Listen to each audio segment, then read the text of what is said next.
So I decided to make a hero conversion type of video. And guys, if this is gonna fly, I'm happy to do more because we just wanna know which are the heroes we wanna play, which are the best ones, which are strong. And in order to find out, we need to go somewhat deeper by ranking them and evaluating them from different aspects. So this is what we're gonna do today. We're gonna compare Aleta and Shell. Guys, I really hope you're gonna like it, and you can indicate that by smashing the like button and leaving comments, and it's perfectly fine to disagree. So what I'm saying, it's not written in stone. You can have your own opinion, and I would be happy if you would share that with me. So in terms of hero types, both of them are cold-blooded assassins or flankers or whatever name you prefer for close-range heroes which have high burst and low survivability. In terms of team setups, both heroes work well with snipers and tanks. We saw it in the Japanese Rampage tournament that in most cases the teams we have been picking a tank with a long-range hero like Osas or Hualing, and then the third hero was always like an assassin type of hero, Shell, Aleta, mainly Aleta by the way.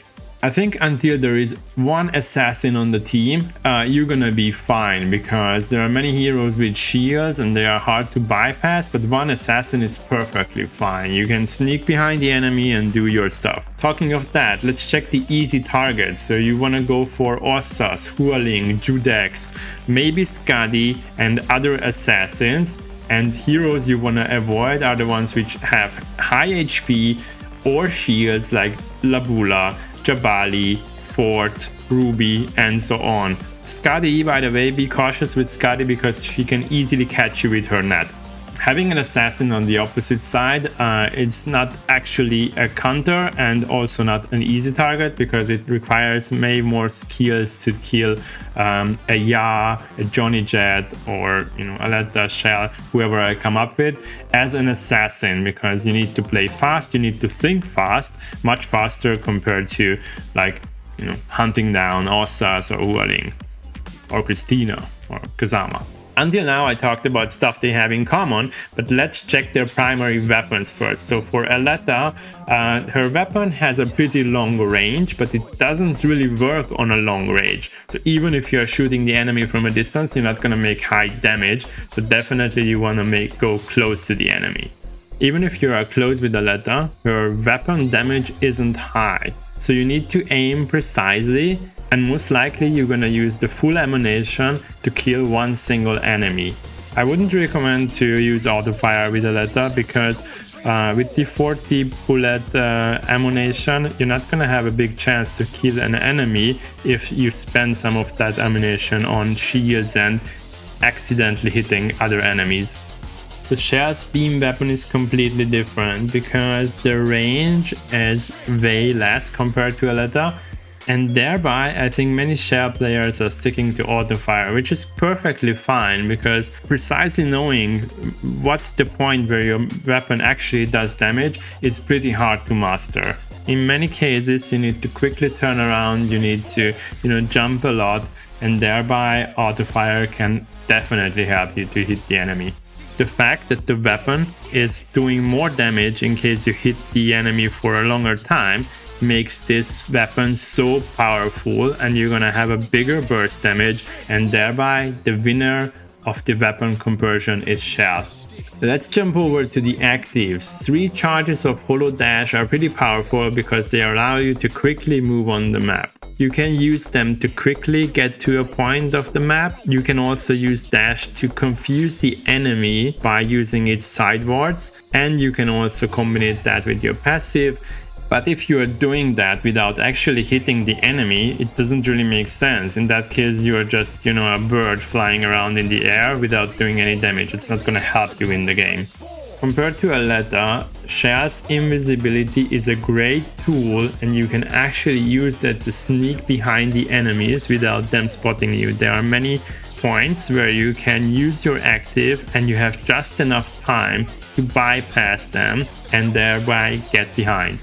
It can also be used to avoid incoming damage. Obviously you need to be fast and prepared, but if you get used to it, this is an awesome skill to avoid damage. The two actives are pretty much different, but both of them are awesome. So this conversion is gonna be a tie. So let's jump over to ultimates. The Aleta's first ultimate requires a fully different playstyle compared to the second one.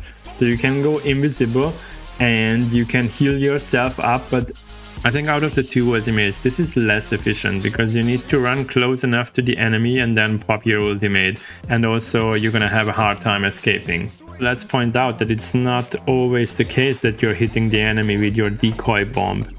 On the other hand, I think her second ultimate rocks because you're getting a speed boost and also you are regenerating health. And with this combo, if you're using your ultimate at the right moment, then it helps you to get close enough, do 1 or 2 kills, and you're still gonna have time to get away from the fight. The Shell's first ultimate, the Dimension Rift, can be used in multiple ways. My personal struggle with this ultimate is that there's a slight delay when you tap the ultimate. It takes some time until the rift is being released, so you cannot just instantly release it and then teleport.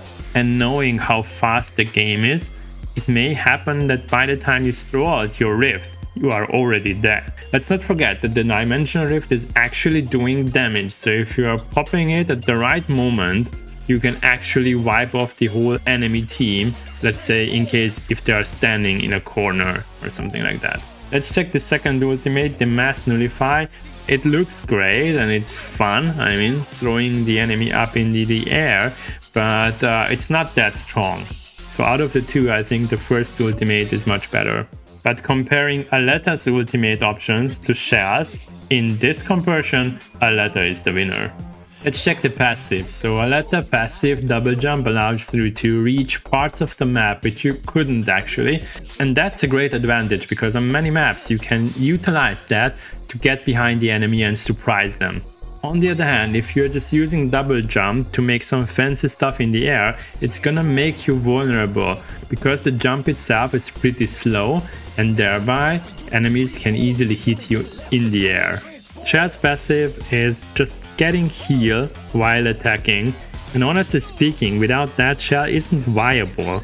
You just need that extra heal because the incoming damage is so high that Shell wouldn't survive in any of the fights without that extra heal. And Aleta has built this in her second ultimate, and thereby we could say that Aleta is having an extra ability over Shell. And this is why the winner here is Aleta.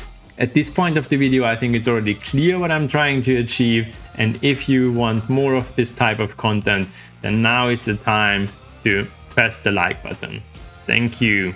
So in terms of agility, Aleta is super fast, especially because of the dashes, and using that in combination with her second ultimate, she can run around on the map incredibly fast, so we could definitely say that Aleta is one of the most agile heroes in the game.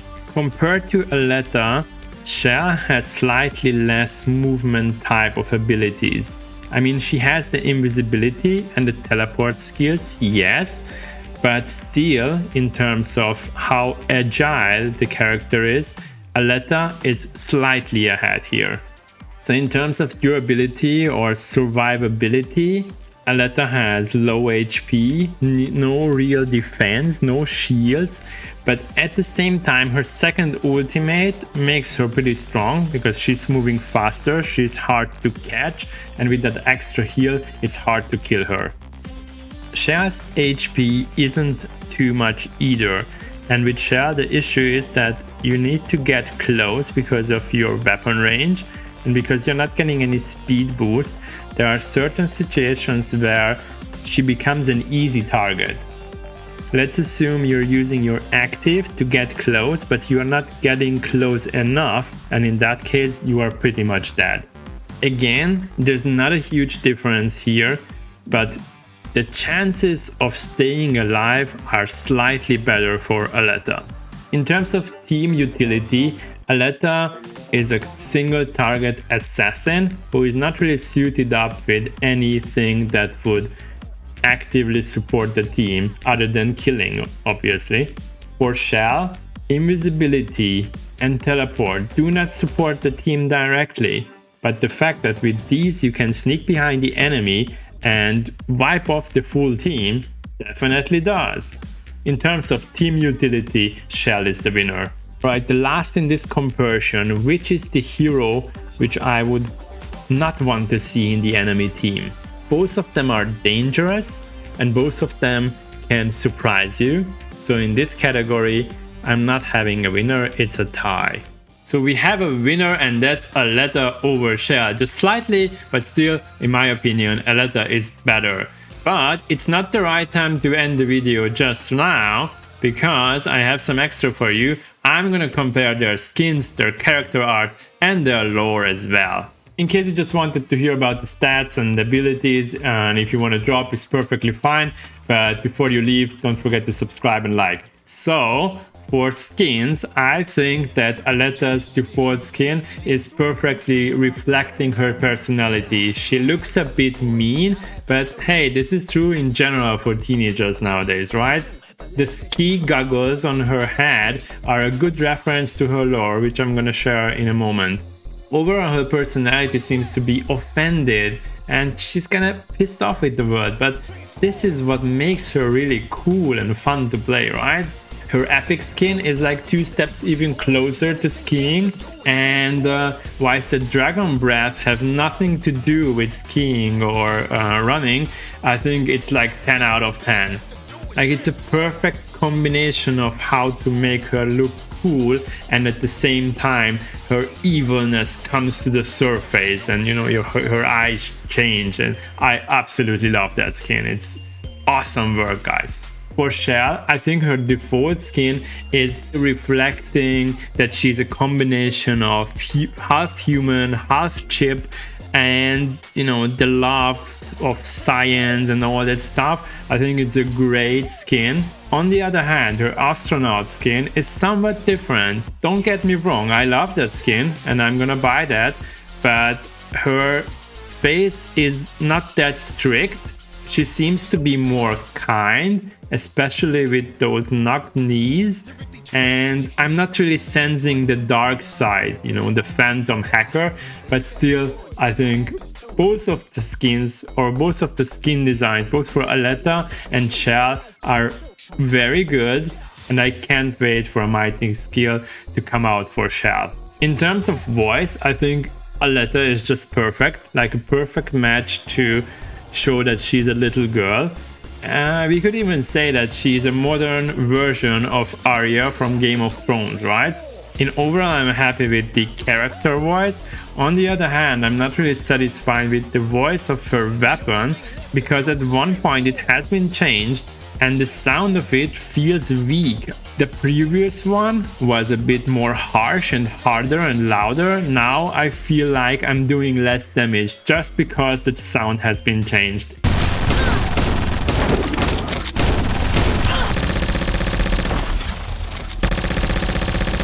For Shell, her voice, gravity recoded. You can sense that coldness in her voice. I don't know who the voice actress is, but great job here. It adds a lot to the overall experience of playing Shell.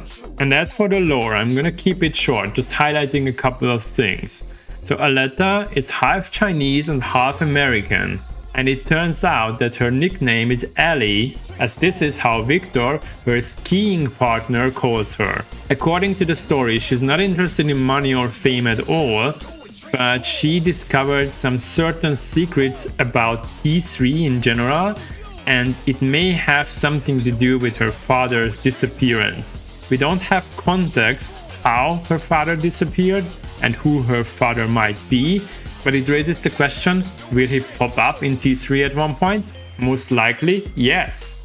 In case you want to read, Shell's lore has much more detail, but the highlights are that she's a phantom hacker, she loves hacking, and to her every image and color could be translated into numbers, lines and vectors, so she is like really deep into tech and science, we all know that. And it's good to know that Shell is not satisfied with the fact that she's half human, because she considers that as a huge disadvantage. And this is, by the way, why she has these flying hands around her, because when she tried hacking a database, she felt like her hands are too slow, and that's why she didn't succeed and didn't hack her way through and couldn't reveal who that person was on the other side. It's an interesting story, feel free to read, because it adds a bit to understand how Shell is thinking. But at the same time, there's not much in her lore which would connect her to other heroes in the game. Anyways, folks, I hope you like this type of conversion. Again, if this video pops, I'm happy to do some like Judex Scuddy or whatever conversions. I would stick to like comparing apples to apples, but if you want to go wide, we can do that as well. Just let me know what you want to see. Thank you for your time and attention, and see you in the next video. Bye. Lyrically twisted, T3.